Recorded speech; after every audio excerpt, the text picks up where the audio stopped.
Өмірін өз қолында. Уизахи. Мен неге сенемін? Даналық пен білім биігіне әрқашанда жол ашық. Жадында өмір өте қарапайым. Біз не берсек, сол өзімізге қайта оралады. Өзіміз туралы ойымыздың бәрі өмір шындығына айналады. Барлығымыз мені қоса алғанда, өмірімізде болған жайттың бәріне, жақсысына да, жаманына да жауап беретінімізге сенімдімін.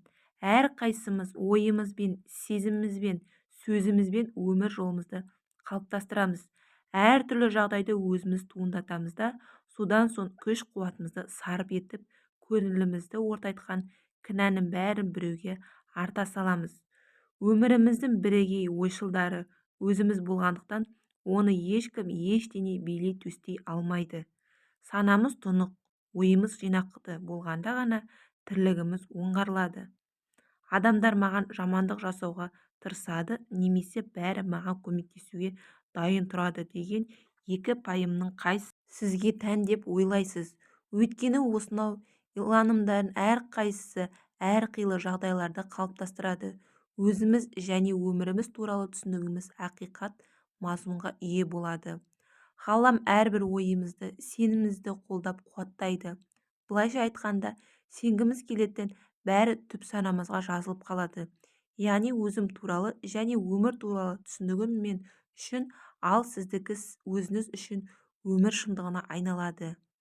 Біз не ойласақ та, қалай ойласақ та, таңдау еркі өзімізде.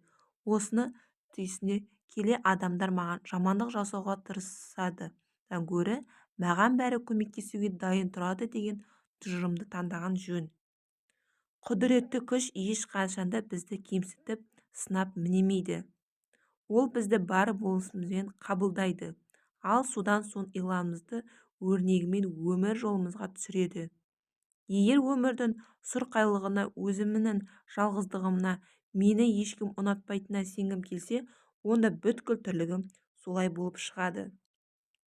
Егер мына дүниенің махаббатқа бөленгеніне, оны алғаусыз сүйетініме және қарым-қатынаста сезімге кенелетініме өзімді сендіріп, осы аффирмацияны бірнеше мәрте қайталасам, сол иланым шындыққа айналады.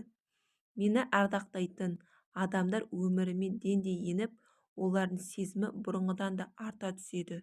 Соған сәйкес өзім де өзгелерге ықылас пейілім мен жүрек жар тілегімді оңай білдіре аламын. Көпшілігіміз өзіміздің кім екенімізді және өмір сүру үшін қандай қатаң ережелерді ұстанатынымызды дұрыс түсінбейміз. Мұны кінә артып, сынап мінеу үшін айтып отырған жоқпын. Өйткені әрқайсымыз күш-жігеріміз бен қабілетімізге қарай бәрін жақсы істеуге тырысамыз. Егер біз кемелдікке жетіп, өзімізбен өмірді жете түсінсек, онда әрине бәрін басқаша жасар едік қой. Қалыптасқан жағдайға бола өзіңізді жазғырмаңыз.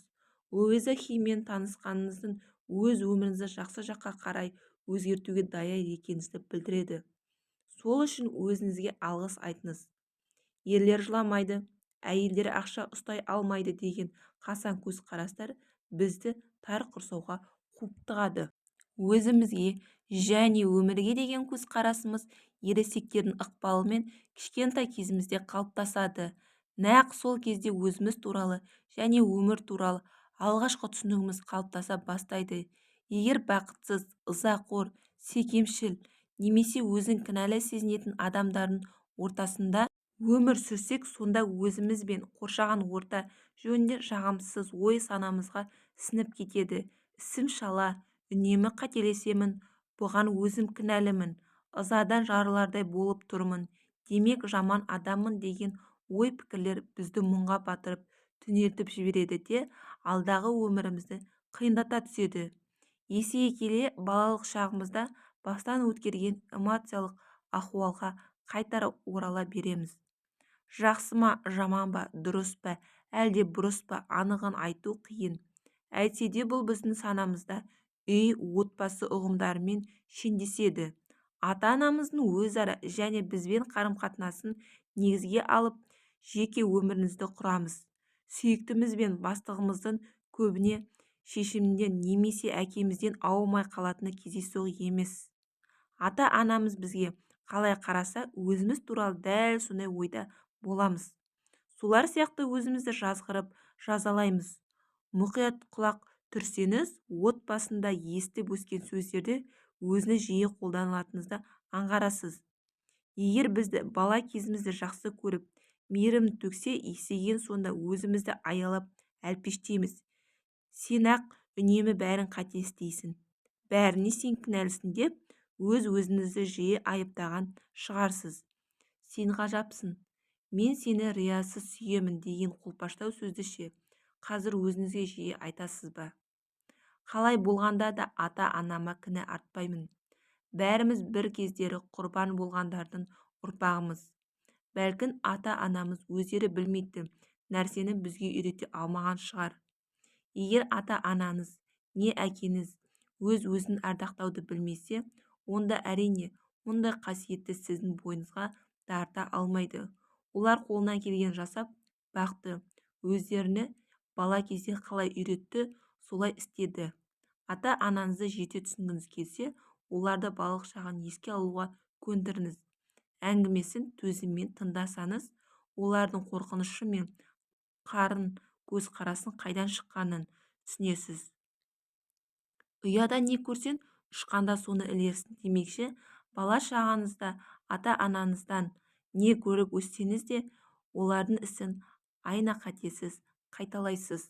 Кейін есейген шақта оларды айыптап, осының бәрін сендер кінәлісіңдер деп жыламсыраймыз. Нақты бір уақытта рухани ата-ананы өзіміз таңдап өмірлік тәжірибе алу үшін осы дүниеге келеміз. Тағдыр жолымызда кездесер сынақтарға олар мүлткісі өсетін елімізді таңдаймыз. Сенім жүйемізді балық шақта қалыптастырамыз. Ал содан соң ғұмыр бойы соған сәйкес келетін жағдайларды бастан өткереміз. Өткен шағыңызға көз тастаңызшы, әлде бір жағдаятқа жиі ұшырағаныңызды байқар едіңіз. Осы проблема ұзаққа созылып, соншалықты елеулі болды ма, әлде өміріңізге қандай да бір қауіп төнді ме? Ол жағы еш маңызды емес. Олар өмірлік көзқарасыңыз бен сеніміңізді айнадан көргенімізде дәл айқын көрсетіп тұр. Нақ осы сәт күш-қуатымыздың қайнары.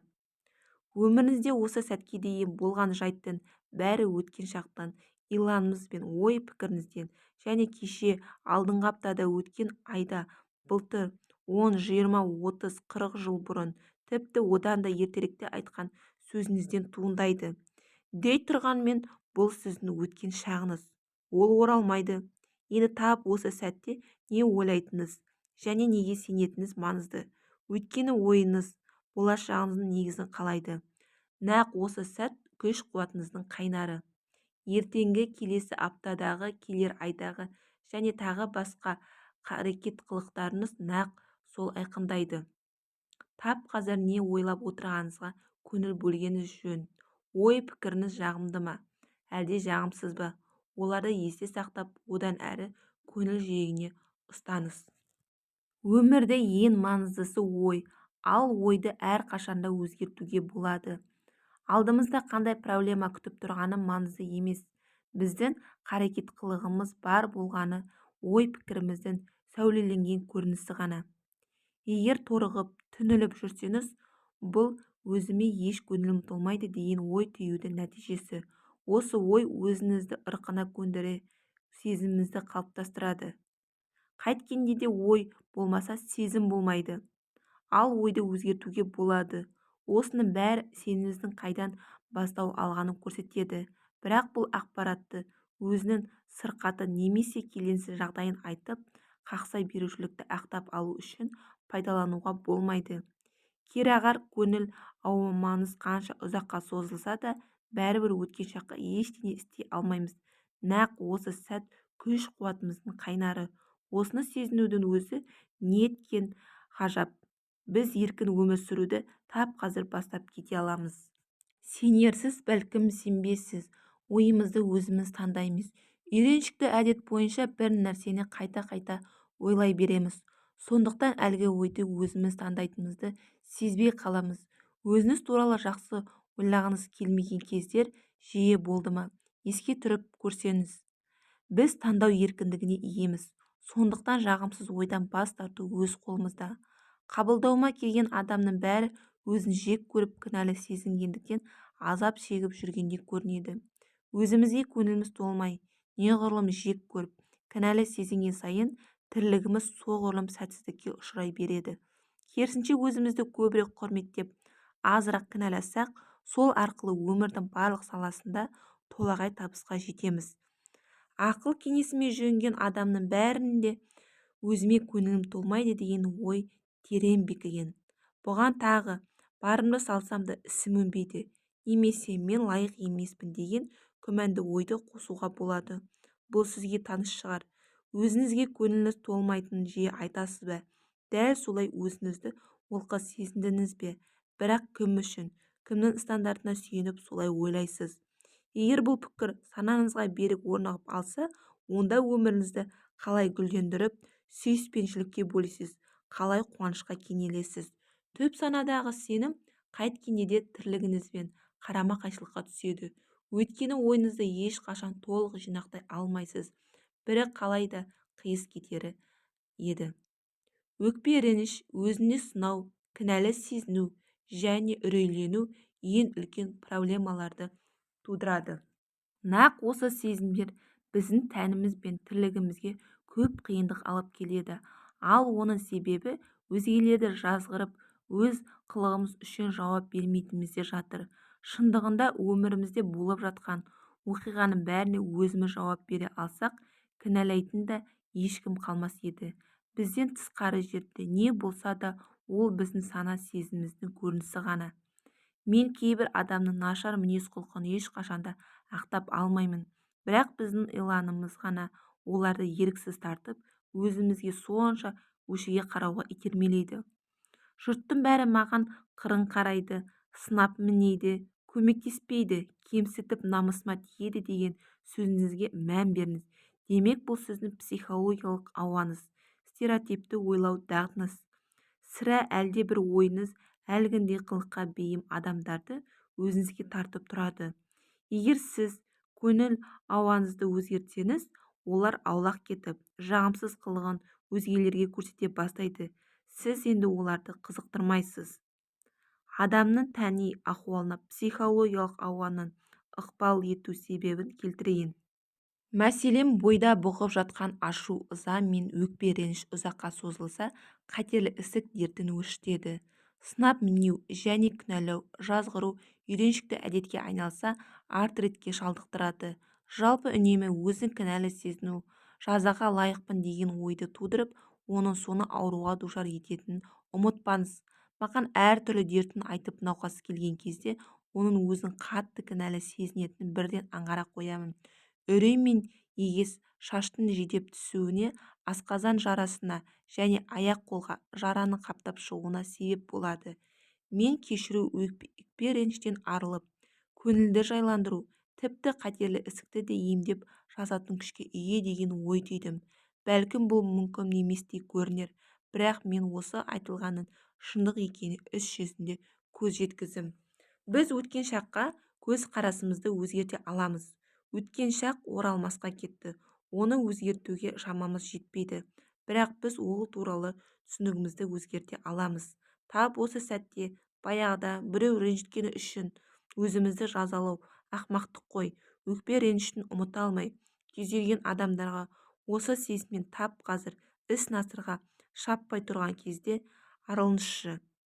Хирургтың пышағына түскенде немесе өлімші халде жатқанда бәрі кеш болады. Ол кезде бойыңызды үрей билеп алады да, сауығуға бет бұру өте қиынға соғады. Ең алдымен сізді үрейден арылту үшін уақыт қажет болады дегенді жиі айтамын. Егер өзіңізді дәрменсіз әрі қорғансыз құрбан екеніңізге сендіріп алсаңыз, сізді емдеуге жұмсайтын күш-жігеріміз зая кетеді. Онда Аллам осы иламызды қолдайды да, жағдайыңыз күн өткен сайын нашарлай береді. Өзіңізді қанаттандырмайтын қисынсыз теріс ойды басыңыздан шығарып тастауыңыз қажет. Тіпті Құдай туралы тұжырымыңыз да сізге қарсы емес, ыңғайыңызға жығыла қызмет етуі керек. Өткен шақтан арылу үшін кешірімді болуға тиіспіз. Өткен шақтан арылу үшін біз өзімізден бастап өзгелерді де кешіруге дайын болуға тиіспіз. бәлкім мұны қалай істеу керегін білмейтін шығармыз. Шын жүректен кешіргіміз де келмес. Бірақ кешіруге ниеттіміз деген сөз тіркесінің өзі шипа-дардар процестің басы екенін аңғартады. Өткен шақтан бас тартып бәрін кешіргенде ғана жанымызға батқан сырқаттан айыға аламыз. Мен ойлағаннан басқаша болып шыққаның үшін сені кешіремін деген аффирмация ешкімге ештеңе тиянекте байланып қалмай еркін өмір сүруге септігін тигізеді. Дерт кешіре алмаудан туындайды. Ауырып қалсақ, кімді кешірмей жүргенімізді білу үшін жан дүниемізге үңілу керек.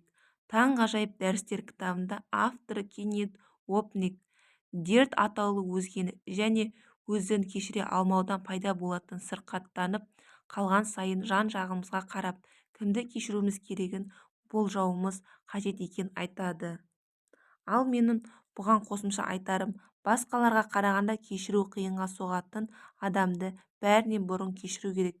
Кешірімді болу біреудің әбестігіне, айыбына түсіністікпен қарау. Бірақ бұл оның қылығын ақтап алуды білдірмейді. Ол өкпе реніштен, проблемадан арылу үшін керек. Көңілге қаяу салған адамды қалай кешіретініміз маңызды емес. Бастысы кешіруге деген ықылас ниетіміздің болуы. Мұның жолын жаратқан өз дәргейіне алады. Біз әрқашанда тәніміздің ауырғанын сеземіз. Алайда көпшілігіміз кешірімге аса ділгер адамдардың да сырқаты жанына бататынын ұға қоймаймыз. Біз олардың сол кезде қолы жеткен ілім, білім мен мәліметтерді пайдалана отырып бәрін мейлінше тәуір жасауға тырысқанын түсінуге тиіспіз. Маған адамдар басындағы проблемалардың, денсаулығы нашарлағанын, қаражаттың жетіспейтінін, қарым-қатынасының ақсағанын немесе шығармашылық қабілеті кемігенін айтқан кезде жалғыз ғана жолды көрсетіп жөн сілтеймін. Ол өз-өзіне сүйіспеншілікпен қарау.